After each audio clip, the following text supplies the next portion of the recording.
فرماتے ہیں وَمَا رَآهُ الْمُسْلِمُونَ حَسَنًا فَهُوَ عِندَ اللَّهِ حَسَن، اور جس شے کو مسلمان اچھا سمجھے وہ اللہ کے یہاں بھی اچھی ہوتی ہے۔ اب یہاں کون سے مسلمان اچھا سمجھے؟ تو فتح رضویہ شریف میں اس کا یہ ہے کہ اہل علم و تقوی، والحمدللہ 11ویں شریف تو ایک منٹ روک لیں، پہلے یہ حدیث پوری دیکھ لیں۔ فتح رضویہ ایک تو ان کا بڑا مسئلہ ہے کہ ان کے ہر چیز شریفی ہو جاتی، فتح رضویہ بھی شریف ہو گئی۔ اللہ کے نبی صلی اللہ علیہ وسلم کی یہ جو حدیث ہے، انہوں نے اس کا صرف ایک آدھا ٹکڑا جو ہے نا وہ روایت کیا ہے۔ پوری جو حدیث ہے وہ کیا ہے، جب آپ وہ پوری حدیث پڑھ لیں گے تو آپ کو سمجھ میں آ جائے گا کہ کون سے مسلمان مراد ہیں جو کسی چیز کو اچھا سمجھے تو وہ اللہ کے اچھا ہو جاتی ہے۔ اللہ کے رسول صلی اللہ علیہ وسلم کی جو حدیث ہے، یہ حدیث اصل میں صحابہ کی فضیلت کے حوالے سے ہے۔ اللہ کے نبی صلی اللہ علیہ وسلم نے فرمایا، بلکہ ابن مسعود کی روایت ہے، حضرت ابن مسعود رضی اللہ تعالی عنہ فرماتے ہیں ان اللہ نظر فی قلوب العباد فوجد قلب محمد خیر قلوب العباد۔ اللہ تعالیٰ نے بندوں کے دلوں کو دیکھا تو سب سے بہتر دل اللہ کے نبی محمد رسول اللہ صلی اللہ علیہ وسلم کا پایا، فاصطفاہ لنفسی وابتعثہ برسالتی، تو اللہ تعالیٰ نے نبی صلی اللہ علیہ وسلم کو اپنے لیے چن لیا اور اپنا رسول بنا کر کے دنیا میں بھیج دیا۔ ثم نظر فی قلوب العباد بعد قلب محمد، پھر جب اللہ کے نبی کے دل کے بعد دوسرے دلوں کو دیکھا، فوجد قلوب اصحابہ خیر قلوب العباد، تو اللہ کے نبی صلی اللہ علیہ وسلم کے صحابہ کے دل کو سب سے بہترین دل پایا۔ فجعلہم وزراء نبیہ، تو ان کو اپنے نبی کا ساتھی بنا دیا۔ یقاتلون علی دینہ، جو اللہ تعالیٰ کی دین پر قتال کرتے ہیں۔ یہاں بات صحابہ کی ہو رہی ہے کہ صحابہ کا دل تمام بندوں میں سب سے پاکیزہ، سب سے بہتر، سب سے خیر والا دل ہے، اسی لیے اللہ تعالیٰ نے پوری انسانیت میں سے چن کر کے بہترین لوگوں کو اللہ کے نبی کا ساتھی بنایا۔ یقاتلون علی دینہ، جو اللہ تعالیٰ کی دین کے لیے قتال کرتے ہیں۔ فما رأى المسلمون حسنا فهو عند اللہ حسنا، تو جس کو یہ مسلمان، اب یہ کہہ رہے ہیں کون سے مسلمان، فتح رضویہ کا حوالہ دے رہے ہیں، ارے اللہ کے بندے، جس حدیث کا آدھا ٹکڑا آپ پیش کر رہے ہیں اسی حدیث میں موجود ہے کہ یہاں پہ مسلمانوں سے کون سے مسلمان مراد ہیں، اسی حدیث کے اندر وہ بات موجود ہے کہ یہاں مسلمان سے کون لوگ مراد ہیں، اصحاب رسول اللہ صلی اللہ علیہ وسلم، اللہ کے رسول صلی اللہ علیہ وسلم کے صحابہ مراد ہیں، کہ صحابہ جس کو اچھا سمجھے فہو عند اللہ حسنا، تو وہ اللہ تعالیٰ کے یہاں حسنا ہوتا ہے۔ وما رأوا سیئا فہو عند اللہ سیئ، اور جس کو صحابہ برا سمجھیں وہ اللہ تعالیٰ کے ہاں برا ہوتا ہے۔ تو پہلی بات تو جو آپ نے یہ تعبیر کر دی کہ یہاں پہ مسلمان سے مراد علماء، اتقیاء اور نیک اور دیندار لوگ، یہاں پر سارے علماء اتقیاء نہیں مراد، یہاں پر مراد اللہ کے نبی صلی اللہ علیہ وسلم کے صحابہ ہیں، اور اللہ کے رسول کے صحابہ نے کبھی بھی بدعت کو اچھا سمجھا ہی نہیں۔ اللہ کے رسول صلی اللہ علیہ وسلم کے صحابہ نے تو، حضرت عبداللہ ابن عمر کی روایت ہے صحیح سند کے ساتھ، ابن بطہ، امام بہقی اور کئی ایک علماء نے اس کو نقل کیا ہے، ابن نصر نے سنہ میں، حضرت عبداللہ ابن عمر فرماتے ہیں کل بدعت دلالہ وان رآہ الناس حسنا، ہر بدعت گمراہی ہے اگرچہ لوگ اس کو حسنا سمجھیں۔ یہاں تو حضرت عبداللہ ابن عمر فرمانے کہ لوگ اگر کسی چیز کو اچھا بھی سمجھ لیں تو بھی اللہ تعالیٰ کے ہاں وہ اچھا نہیں ہوتا ہے، کیونکہ ہر بدعت گمراہی ہوتی ہے۔ ابن عمر تو اس کو سیاح کہہ رہے ہیں۔ آپ کو کتنی حدیثیں اللہ کے نبی صلی اللہ علیہ وسلم کے صحابہ سے ایسی مل جائیں گی جہاں پر بظاہر ایک عمل نیک ہو رہا تھا، دیکھنے میں ایسی کوئی قباحت محسوس نہیں ہو رہی تھی کہ کوئی برا کام ہو رہا ہو، لیکن کیونکہ وہ عمل رسول اللہ کی سنت کے موافق نہیں تھا تو صحابہ کرام نے اس پر رد کیا۔ بہت مشہور عبداللہ ابن مسعود رضی اللہ تعالیٰ عنہ کی روایت ہے، ہاں حضرت ابو موسیٰ اشعری رضی اللہ تعالیٰ عنہ، اور یہ صحیح روایت امام دارمی نے اس کو نقل کیا صحیح سند کے ساتھ میں، کہ ابو موسیٰ اشعری رضی اللہ تعالیٰ عنہ وہ ایک مرتبہ حضرت عبداللہ ابن مسعود کے پاس آئے اور انہوں نے آ کر کے کہا رأیت فی المسجد قوما حلقا جلوسا، آپ بتائیے بدعت حسنہ کیوں نہیں ہے؟ یہ اس میں کون سی ایسی پرابلم تھی جس کی وجہ سے عبداللہ ابن مسعود نے اس عمل سے روک دیا لوگوں کو، حتیٰ کہ یہ عمل ہوتا ہوا دیکھ کر کے مسجد میں آنا چھوڑ دیا؟ کیا دیکھا تب ابو موسیٰ اشعری نے؟ کہا کہ میں نے مسجد میں دیکھا کہ کچھ لوگ حلقہ بنا کر کے بیٹھے ہوئے ہیں، ینتظرون الصلاۃ، اور وہ نماز کا انتظار کر رہے ہیں۔ کہاں پر ہے؟ مسجد میں ہے، بہت بابرکت جگہ ہے۔ کیا کر رہے ہیں؟ نماز کا انتظار کر رہے ہیں۔ یہ بھی نیکی کا عمل ہے۔ کیا ہو رہا ہے اس کے اندر؟ اور اس کے اندر ہو رہا ہے فی کل حلقۃ رجل، ہر حلقے میں ایک آدمی طے ہے، وفی ایدیہم حصا، اور ان کے ہاتھوں میں کنکریاں ہیں، فیقول کبروا 100 فیکبرون 100، تو ایک آدمی کہتا ہے چلو 100 مرتبہ اللہ اکبر کہو، تو سارے لوگ 100 مرتبہ اللہ اکبر کہتے ہیں. فَيَقُولُ هَلِّلُوا مِئَةً، پھر ایک آدمی کہتا ہے چلو 100 مرتبہ لا الہ الا اللہ پڑھو، تو سارے لوگ 100 مرتبہ لا الہ الا اللہ پڑھ رہے ہیں. وَيَقُولُ سَبِّحُوا مِئَةً، اور پھر وہ کہتا ہے چلو 100 مرتبہ سبحان اللہ کہو، تو سارے کے سارے لوگ 100 مرتبہ سبحان اللہ کہہ رہے ہیں. کیا کر رہے ہیں بھائی؟ کوئی گناہ کا کام کر رہے ہیں؟ اس میں کوئی ایسی چیز ہے جس کے جو شریعت میں ممنوع ہے؟ لا الہ الا اللہ ہی پڑھ رہے ہیں، اللہ اکبر ہی پڑھ رہے ہیں، سبحان اللہ ہی پڑھ رہے ہیں، حلقہ بنا کر کے بیٹھے ہیں، ایک دوسرے کو تسبیح اور تحلیل اور تکبیر ہی کی تلقین کر رہے ہیں.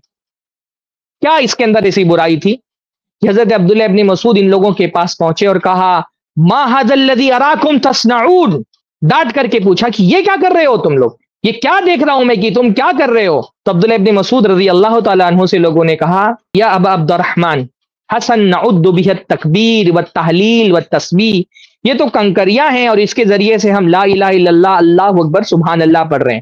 تو حضرت عبداللہ ابن مسعود نے فرمایا ادو سیئاتکم فانا ضامن ان لا یضیع من حسناتکم شیء، اپنے گناہوں کو گنو تو میں تم کو گارنٹی دیتا ہوں کہ تمہاری نیکیوں میں سے کوئی کمی نہیں ہوگی. ویحکم، تمہاری تباہی ہو یا امت محمد، اے محمد کی امت، ما اسرع ہلکتکم، یہ کتنی جلدی تمہاری ہلاکت آ گئی، تم نے اپنی ہلاکت میں کتنا جلدی کی. ہؤلاء صحابۃ نبیکم، یہ تمہارے نبی کے صحابہ موجود ہیں، متوافرون بڑی تعداد میں، وہذہ ثیابہ لم تبلا، اور یہ جو تمہارے نبی کے کپڑے ہیں یہ ابھی تک کے پرانے نہیں ہوئے، وآنیتہ لم تکسر، اور اس کے برتن، نبی کے برتن ابھی تک نہیں گرے، ٹوٹے نہیں نبی کے برتن، کپڑے پرانے نہیں ہوئے، صحابہ اتنی بڑی تعداد میں موجود ہیں اور تم نے یہ ہلاکت کا کام شروع کر دیا. کیوں اس کام کو ہلاکت کہہ رہے ہیں بھائی؟ کیا اس میں برا تھا؟ ابھی شعبان بھائی نے کہا نا کہ دودھ بھی حلال، شکر بھی حلال اور چاول بھی حلال، تو اس کو ملا کے کھیر بنا دیا گیا تو حرام کیسے ہو گیا؟ تو اس میں کیا کام تھا جو حرام تھا؟ تسبیح بھی حلال، تحلیل بھی حلال، تکبیر بھی حلال، مسجد میں بیٹھنا حلال، نماز کا انتظار کرنا حلال، حلقہ بنانا حلال. تو یہ سب چیزیں ایک جگہ ملا کر کے ایک وقت میں طے کر دی گئی، تو اس میں کون سی ایسی بری بات تھی کہ عبداللہ ابن مسعود جیسے فقیہ صحابی، مفتی صحابی، صاحب علم صحابی اس کو ہلاکت کہہ رہے ہیں کہ یہ ہلاکت ہے، کیونکہ یہ دین کو تبدیل کرنا ہے. رسول اللہ نے یہ طریقہ عبادت کا نہیں بتایا ہے، یہ حق صرف رسول اللہ کا ہے. اگر اس میں کوئی خیر ہوتا کہ مسجد میں لوگ انتظار کرتے ہوئے نماز کا ایسا کام کرتے تو رسول اللہ بتاتے اپنی امت کو. یہ ہلاکت کہا اس کو حضرت عبداللہ ابن مسعود نے. فرمایا والذی نفسی بیدی انکم لعلی ملۃ ہی اہدی من ملۃ محمد، اللہ کی قسم جس کے ہاتھ میں میری جان ہے، یا تو تم اس طریقے پر ہو جو رسول اللہ کے صحابہ کے طریقے سے زیادہ ہدایت پر ہے. کتنی پیاری بات کہی. سارے بدعتیوں کو ہم عبداللہ ابن مسعود کا یہ قول کہتے ہیں، یا تو یہ کہو کہ تم جو یہ کام کر رہے ہو یہ رسول اللہ کے صحابہ سے زیادہ بہتر طریقہ ہے، کہ رسول اللہ کے صحابہ نے تو نہیں کیا، انہوں نے تو 11ویں نہیں منائی، انہوں نے تو عید میلاد نہیں منائی، تم ان سے زیادہ ہدایت پر ہو کہ تم وہ کام کر رہے ہو جو ان کو بھی نہیں پتا چلا ہدایت کا. او مفتتح باب ضلالۃ، یا پھر تم گمراہی کا دروازہ کھول رہے ہو، اس کو گمراہی قرار دے رہے ہیں، کیونکہ بھائی رسول اللہ کے صحابہ سے زیادہ ہدایت یافتہ ہونا تو ممکن ہی نہیں ہے. تو تم اصل میں گمراہی کا دروازہ کھول رہے ہو. گمراہی کا دروازہ کیوں؟ کیونکہ اللہ کے نبی نے فرمایا کل بدعت ضلالہ، ہر بدعت گمراہی ہے. یہ سب سے بڑی دلیل. صحابہ کے یہاں بدعت کا فہم کیا تھا وہ سمجھنے کے لیے سب سے واضح صریح صحیح دلیل آپ کے سامنے موجود ہے کہ صحابہ کتنا بھی بظاہر نیک عمل ہو لیکن اگر رسول اللہ کی مہر نہیں لگی ہے اس عمل پر تو اس کو وہ بدعت اور گمراہی سمجھتے تھے. عبادت اللہ تعالیٰ کیا وہی ویلڈ ہوتی ہے جس پر رسول اللہ کا ٹھپا لگا ہوا ہو، تب وہ عبادت اللہ کے یہاں مقبول ہوتی ہے. رسول اللہ دنیا میں بھیجے ہی سے لیے گئے تھے کہ امت کو بتائیں کہ اللہ کی عبادت کیسی اللہ کے یہاں قبول ہوتی ہے. تو جس پر رسول اللہ نے مہر نہ لگائی ہو جس عبادت پر، وہ اللہ تعالیٰ کے انویلڈ ہے. لوگوں نے کہا یا ابا عبد الرحمن ما اردنا الا الخیر، اے ابو عبد الرحمن، ابن مسعود کا لقب تھا، کہا عبد الرحمن ما اردنا الا الخیر، ہم نے تو صرف خیر کا ارادہ کیا تھا. جیسے میلاد منانے والے کہتے ہیں نا ہم تو نیکی کرتے ہیں، رسول اللہ کا ذکر ہی کرتے ہیں، شربت ہی پلا رہے ہیں، یہ 11ویں شریف میں ہم تو جو ہے وہ نعتیں ہی پڑھ رہے ہیں اور شاہ عبد القادر جیلانی کا ذکر ہی کر رہے ہیں اور کھیر ہی کھلا رہے ہیں، انہوں نے بھی کہا ما اردنا الا الخیر، ہم تو صرف خیر کا ارادہ کرتے تھے۔ تو فرمایا وَكَم مِّن مُرِيدٍ لِّلْخَيْرِ لَن يُصِيبَهُ، کتنے سارے خیر کا ارادہ کرنے والے ہیں جو خیر تک پہنچتے نہیں ہیں۔ یہ ہے صحابہ۔ ہاں، ان کے بارے میں، اصل میں ان کے بارے میں اللہ کے رسول نے فرمایا تھا کہ یہ جس کو اچھا سمجھیں وہ اللہ کے یہاں بھی اچھا ہے، اور صرف اتنا نہیں کہا تھا، یہ بھی کہا تھا یہ جس کو برا سمجھے وہ اللہ تعالیٰ کے یہاں برا ہے۔ اور انہوں نے عبادت کے نئے طریقے ایجاد کرنے، عام عبادت کا وقت اور ہیئت خاص کرنے کو برا سمجھا۔ آپ کہتے ہیں نا کہ بھائی ہم جو کام کر رہے ہیں وہ تو سارا نیکی کا کام ہے، کام نیکی کا ہے، لیکن یہ نیکی کا کام اس خاص وقت کے ساتھ خاص کر دینا، ایک عام عبادت کو ایک خاص کیفیت یا خاص وقت کے ساتھ مقید کر دینا، خاص کر دینا، ان کو ان صحابہ نے برا سمجھا۔ کتنی مثالیں میں آپ کو دوں؟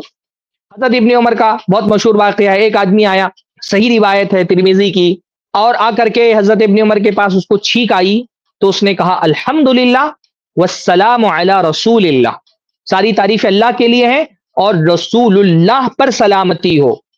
کتنی پیاری بات کہتی اس نے، کیا الحمد بولنا کوئی بری بات ہے؟ کیا رسول اللہ پر سلام بھیجنا کوئی بری بات ہے؟ دونوں تو اچھی باتیں تھیں، حمد ہی کہا تھا، رسول اللہ پر سلام ہی بھیجا تھا، پر ابن عمر نے جب اس کی زبان سے کلمہ سنا کیا فرمایا؟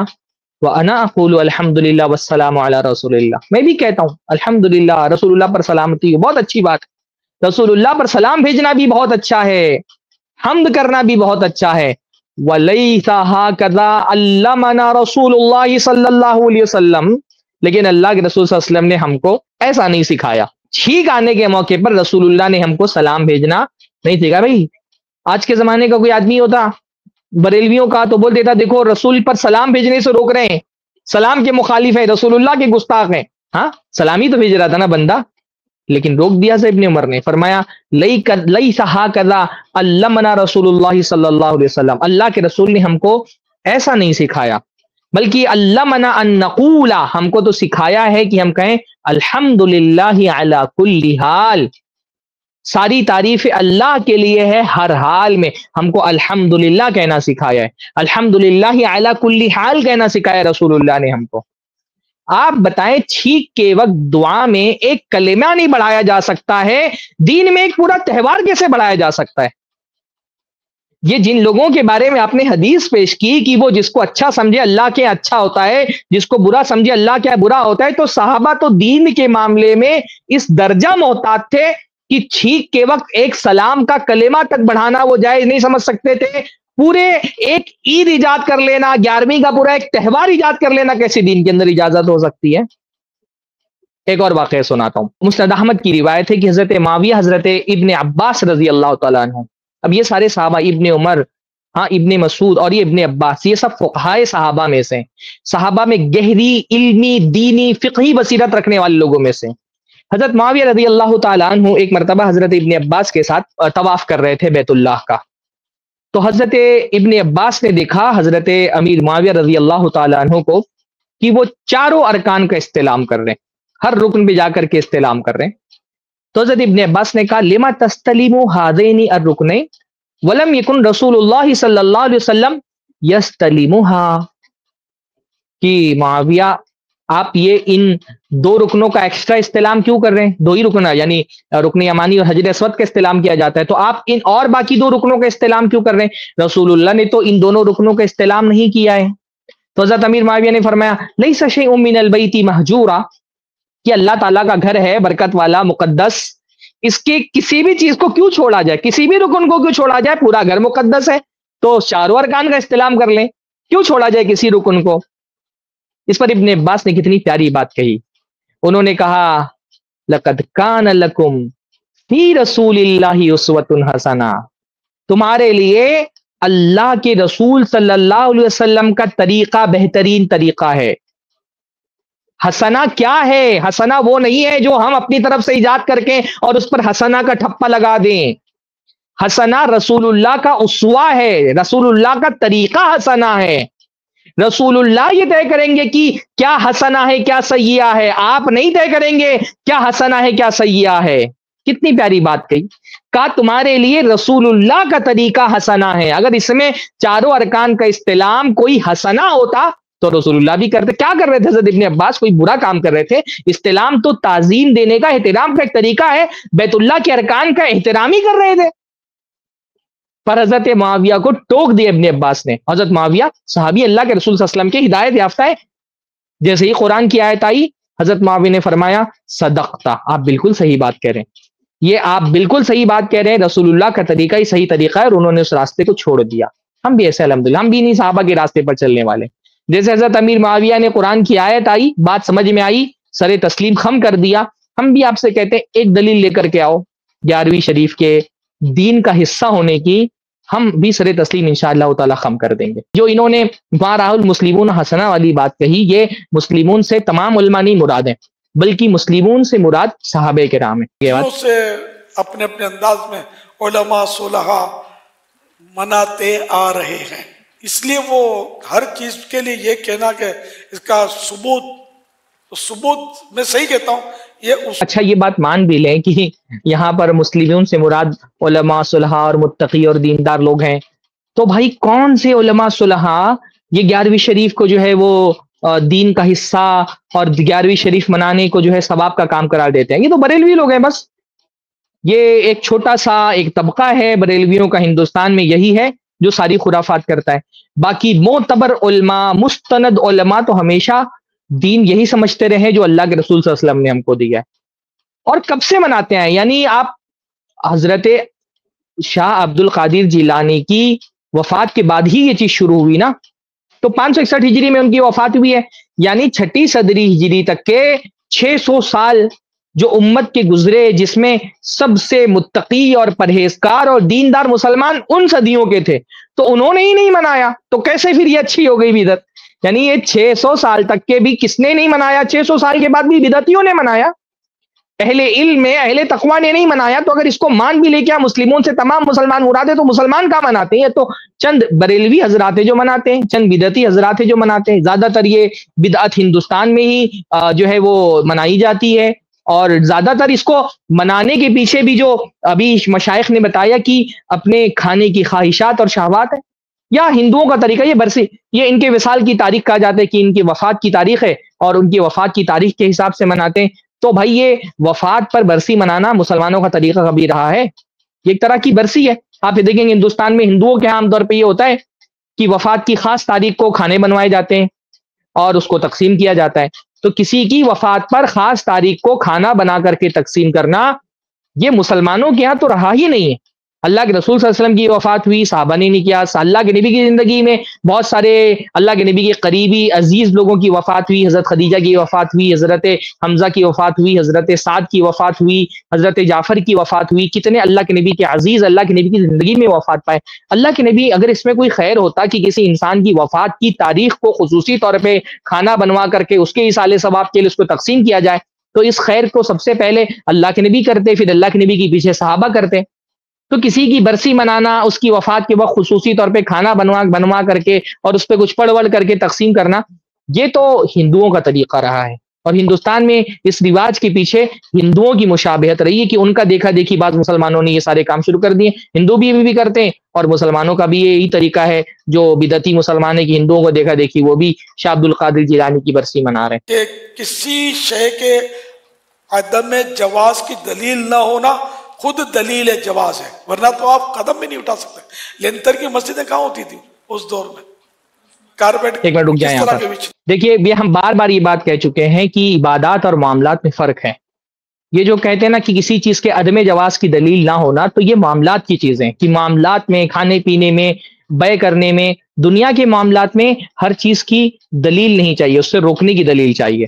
لیکن عبادات تو اللہ رب العالمین نے رسول اللہ کو بھیجا ہے عبادت بنانے کے لیے، تو کوئی بھی چیز اس وقت تک کہ عبادت نہیں قرار دی جا سکتی ہے جب تک رسول اللہ نے اس کو نہ کیا ہو۔ آپ تھوڑا سا اپنا دماغ لگائیں نا کہ بھائی اگر کوئی چیز عبادت ہوتی، کیا رسول اللہ صلی اللہ علیہ وسلم اس کو چھوڑ دیتے؟ کہ ہم اللہ کے رسول سے زیادہ عبادت گزار ہیں کہ ایک چیز عبادت تھی وہ رسول اللہ نے نہیں کی اور ہم کو پتہ چل گئی، ہم کر رہے ہیں اس کو۔ تو عبادات میں توقیف ہوتی ہے، عبادت ہر طرح کی عبادت منع ہے، آپ اللہ تعالیٰ کی عبادت نہیں کر سکتے کوئی بھی، سوائے اس عبادت کے جو رسول اللہ سے ثابت ہو. جب تک رسول اللہ کسی عبادت کی رسول اللہ سے دلیل نہ مل جائے تب تک کہ وہ عبادت اللہ تعالیٰ کے ویلڈ نہیں ہوتی ہے. جیسے کوئی نوٹ ہوتی ہے نا، اس کے اوپر جب تک ریزرو بینک کی مہر نہ لگی ہو وہ نوٹ ویلڈ نہیں ہوتی ہے، اس کی کوئی حیثیت نہیں ہوتی. ایسے ہر عبادت جب تک اس پہ رسول اللہ کی مہر نہ لگی ہو وہ عبادت اللہ تعالیٰ کے یہاں عبادت ہی نہیں کہلاتی ہے. تو یہ عبادات کا معاملہ توقیفی ہے، یہ نہیں کہ کوئی بھی اپنی مرضی سے عبادت کر لے گا. بھئی دین مکمل ہوا کہ نہیں ہوا ہے؟ دین مکمل ہونے کا کیا مطلب ہے؟ الیوم اکملت لکم دینکم جو قرآن مجید میں اللہ نے فرمایا، اس کا کیا مطلب ہے؟ اگر نئی نئی عبادتیں ایجاد کی جا سکتی ہیں تو پھر دین کیوں اللہ تعالیٰ نے مکمل کیا؟ دین مکمل ہوا کہ نہیں ہوا اللہ کے بندو؟ اگر ہر طبقے اور ہر سال اجازت ہے، آپ جتنی چاہیں عیدیں ایجاد کر لیں، جتنی چاہیں نمازیں ایجاد کر لیں، جتنی چاہیں روزے ایجاد کر لیں، جتنی چاہیں راتوں کو مخصوص کر لیں عبادتوں کے لیے، اگر دین میں ایسے ہی اضافہ کرتے رہ جانا ہے تو الیوم اکملت لکم دینکم کا مطلب کیا ہے؟ دین مکمل ہونے کا مطلب ہی یہ ہے نا کہ اب اللہ کے رسول صلی اللہ علیہ وسلم کی وفات کے بعد ختم ہو گیا معاملہ. اللہ تعالیٰ نے رسول اللہ کو بتا دیا کہ میری عبادت کیسی کرنی ہے، اور رسول اللہ صلی اللہ علیہ وسلم نے امت کو بتا دیا. تو اب جو بھی عبادت کرنی ہے وہ رسول اللہ کو دیکھ کر کے عبادت کرنی ہے. کہاں ہوتی تھی اس دور میں؟ کارپیٹ کس طرح کے بچھتے تھے؟ پکی چھتیں کہاں تھی؟ مسجد نبی شریف کی بھی کوئی اس طرح کی پکی چھت تھوڑی تھی اس دور میں. اب جو سونے کے قندیل لگے ہوئے مسجد نبی شریف میں، ان کو جا کے بولو کہ کس حدیث سے تم نے نکالا یہ اربوں روپے کا سونا یہاں لٹکایا ہوا ہے؟ صحیح ہے، ہم تو جائز بولتے ہیں. یہ اربوں روپے کا مطلب غلاف ہر سال لگتا ہے کعبے شریف پر. مسجدیں کیسی بنانی ہیں یہ دین کا حصہ نہیں ہے. بہت آسان سی بات ہے کہ مسجدوں کی تعمیر کیسے ہوگی اس کا تعلق فنون تعمیر سے ہے، فن تعمیر سے ہے، اس کا تعلق دین سے نہیں ہے. رسول اللہ صلی اللہ علیہ وسلم دنیا میں یہ بتانے کے لیے آئے تھے کہ عبادت کیسی کرنی ہے. مسجدیں اس عبادت کا وسیلہ ہیں، اور مسجد کیسی بنانی ہے یہ رسول اللہ صلی اللہ علیہ وسلم کا موضوع نہیں تھا. اللہ کے نبی صلی اللہ علیہ وسلم کے زمانے میں جیسی مسجدیں بنائی جاتی تھیں، جیسے گھر بنائے جاتے تھے، ویسے اللہ کے نبی صلی اللہ علیہ وسلم کے زمانے میں آپ نے مسجدیں بنا دی. اس زمانے میں گھر بھی ایسے ہی بنائے جاتے تھے. تو اللہ کے نبی صلی اللہ علیہ وسلم نے جو اس زمانے کا فن تعمیر تھا، اس فن تعمیر کے حساب سے اللہ کے نبی صلی اللہ علیہ وسلم نے مسجد بنا دی. اس زمانے میں جو وسائل مہیا تھے ان وسائل کو اختیار کر کے اللہ کے رسول نے ان وسائل سے مسجد بنا دی. رسول اللہ صلی اللہ علیہ وسلم دنیا میں اس لیے نہیں آئے تھے کہ فن تعمیر کے معاملے میں لوگوں کی رہنمائی کریں کہ چیزوں کی تعمیر، عمارتوں کو کیسے بنایا جائے. اللہ کے رسول دنیا میں یہ بتانے کے لیے نہیں آئے تھے. مسجد کس چیز سے مسجد بنائی جائے یہ دین نہیں ہے، نہ صحابہ نے اس کو دین سمجھا. اس لیے اللہ کے رسول صلی اللہ علیہ وسلم کی وفات کے بعد جب صحابہ کا دور آیا انہوں نے پکی کی مسجدیں، کیونکہ انہوں نے یہ بات سمجھی کہ بھائی مسجد کا مٹیریل کیا ہوگا یہ رسول اللہ صلی اللہ علیہ وسلم نے خاص نہیں کیا ہے کہ یہی مٹیریل مسجد میں لگایا جائے گا، اس کے علاوہ اور کوئی مٹیریل مسجد میں نہیں لگایا جا سکتا. یہ فن تعمیر سے تعلق ہے. اللہ تعالیٰ جب جتنا وسیلہ دے گا، جتنی طاقت ہوگی، حیثیت ہوگی، اپنے حیثیت کے مطابق آپ اس عبادت بنا سکتے ہیں. پر عبادت کیسی کی جائے گی، عمارت کیسی بنائی جائے گی یہ بتانے کے لیے رسول اللہ نہیں آئے تھے. عبادت کیسے کی جائے گی یہ بتانے کے لیے رسول اللہ آئے تھے. ہمارا آپ سے اختلاف کسی عمارت کے بنانے پر نہیں ہے، عبادت کے کرنے پر ہے. بھائی مسجدیں کسی بھی چیز سے بنائی جائیں، نماز کا طریقہ تو وہی رہے گا نا جو رسول اللہ کا طریقہ ہے. ہاں، ورنہ کل کو میں کہوں کہ بھائی میں 2 کی جگہ 3 سجدے کرتا ہوں نماز میں، اور میں آپ سے کہوں منع کی دلیل کہاں ہے بتاؤ. ہر چیز میں اصلاً جواز ہے نا. تو میں کہوں اگر میں 2 کی جگہ 3 سجدے کروں اور منع کی دلیل کا ہے، کہاں اللہ کے رسول نے کہا کہ 3 نہیں کر سکتے، تو آپ کیا بولیں گے؟ آپ بولیں گے اللہ کے رسول نے گرچہ 3 نہیں کہا کہ 3 نہیں کر سکتے، لیکن اللہ کے رسول نے 2 سجدے کیے. میرے بھائی جب اللہ کے نبی نے 2 سجدے کیے اور ہم ایک سجدے کا اضافہ نہیں کر سکتے تو دین میں ایک نیا تہوار کیسے اضافہ کر سکتے ہیں؟ ہاں، پورا 11ویں شریف کے نام سے نیا تہوار بنا دیا. بلکہ بعض لوگوں کو میں نے دیکھا وہ باقاعدہ اس کو عید غوثیہ کہہ رہے ہیں. آپ جا کر کے فیس بک پہ، انسٹاگرام پہ دیکھیں، باقاعدہ عید غوثیہ یعنی ایک چوتھی عید زیر تعمیر ہے. رسول عید کون سی ہوگی، تہوار کون سا ہوگا یہ بتانے کے لیے رسول اللہ آئے تھے. عمارت کیسی بنانی ہے یہ بتانے کے لیے رسول اللہ نہیں آئے تھے. اس لیے اللہ کے نبی نے دنیا کے معاملے میں کیا کہا؟ انتم اعلم بامور دنیاکم، جو تمہارے دنیا کے معاملات ہیں اس کو تم بہتر جانتے ہو. رسول اللہ نے دنیا کے معاملے میں ہم کو اختیار دیا ہے. مسجد کس مٹیریل سے بنائی جائے گی اس کا تعلق دین سے نہیں دنیا سے ہے. اور دنیا کے معاملے میں رسول اللہ صلی اللہ علیہ وسلم نے اختیار دیا ہے. اس لیے دنیا کے معاملے میں دلیل نہیں مانگی جائے گی کہ کون سے مٹیریل سے مسجد بنا رہے ہو, اس کی دلیل دو, کیونکہ یہ دنیا سے متعلق ہے. لیکن اس مسجد میں جو عبادت ہوگی اس کا تعلق دین سے ہے, اور دین کے معاملے میں اللہ کے رسول صلی اللہ علیہ وسلم پر منحصر رہنا, ہم کو ڈیپینڈ رہنا ہے اللہ کے رسول صلی اللہ علیہ وسلم پر, کہ دین کے نام پر جب بھی کوئی چیز ہوگی تو ہم رسول اللہ کی در سے جا کر کے سوال کریں گے کہ رسول اللہ یہ چیز دین میں ہے کہ نہیں ہے, رسول اللہ نے اس کو دین میں شامل کیا ہے کہ نہیں کیا ہے. بہت آسان سی بات ہے. یہ گمراہ کرنے والے لوگ ہیں, ایسی باتوں سے لوگوں کو گمراہ کرتے ہیں, ورنہ آپ اللہ کے نبی صلی اللہ علیہ وسلم کے صحابہ کا دور دیکھیں, آپ کو بہت واضح فرق دونوں چیزوں میں سمجھ میں آئے گا کہ عبادتوں میں ایک کلمے کا اضافہ بھی جائز نہیں سمجھا گیا کہ محمد الحمدللہ کے بعد والسلام علی رسول اللہ کہا جائے. لیکن عمارت میں جب جیسے صحابہ کا دور گزرا, حضرت عثمان کا دور آیا, توسیع ہوئی, پختہ چیزیں بنائی گئیں, اور توسیع ہوئی. حضرت علی کے بعد والے ادوار میں صحابہ کا دور تھا, جہاں جہاں ضرورت محسوس ہوئی توسیع کی جاتی گئی. باقی رہا معاملہ کہ بھائی توسیع کے معاملے میں بھی اللہ کے رسول صلی اللہ علیہ وسلم نے جو انہوں نے کہا کہ سونے کا یہ لگایا ہوا ہے, تو اللہ کے رسول صلی اللہ علیہ وسلم نے مسجدوں کو اس طرح سے اتنا زیادہ سجانے سوارنے سے کہ لوگ ایک دوسرے پر مباحات کرنے لگیں اور ایک دوسرے کے فخر کا ذریعہ بنا لیں, اس سے اللہ کے رسول صلی اللہ علیہ وسلم نے منع فرمایا. تو مسجدیں بیسک سہولتیں مسلیان کو فراہم کر دینا, اس میں تو کوئی حرج کی بات نہیں ہے, اور جو تعمیر کا ایک مناسب متوازن معتدل طریقہ ہے اس طریقے سے مسجد بنانے میں کوئی حرج نہیں ہے. باقی مسجدوں میں بہت زیادہ اس طرح سے خرچ کرنا کہ اس سے نمازیوں کو خلل پڑے, یا اتنا زیادہ خرچ کرنا کہ وہ اسراف اور فضول خرچی کے درجے میں چلا جائے, یا اس طرح سے خرچ کرنا کہ اس کے اندر مباحات والی بات اور ایک دوسرے کو نیچا دکھانے والی بات آ جائے, تو اس سے اللہ کے رسول صلی اللہ علیہ وسلم نے منع فرمایا. بہرحال سمجھنے والوں کے لیے اتنی بات کافی ہے کہ عمارت کا تعلق الگ ہے, عبادت کا تعلق الگ ہے. عمارات کے بارے میں اللہ کے رسول صلی اللہ علیہ وسلم نے ہم کو کوئی خاص تاکید نہیں فرمائی ہے کہ عمارتیں فلاں فلاں مٹیریل سے ہی بنیں گی, لیکن عبادت کے بارے میں رسول اللہ صلی اللہ علیہ وسلم نے تاکید فرما دی کہ عبادت وہی ہوگی جو رسول اللہ صلی اللہ علیہ وسلم نے انجام دی ہے, جس کی دلیل رسول اللہ صلی اللہ علیہ وسلم سے ملتی ہے. اللہ تعالیٰ ہمارے ان بھائیوں کو صحیح سمجھ عطا فرمائے. جزاکم اللہ. اس کلپ کی فل ویڈیو دیکھنے کے لیے ہمارے چینل پر ضرور آئیں. آئی پلس ٹی وی نے ایک نیا یوٹیوب چینل شروع کیا ہے جس کا نام ہے آئی پلس ٹی وی اختلاف کا حل.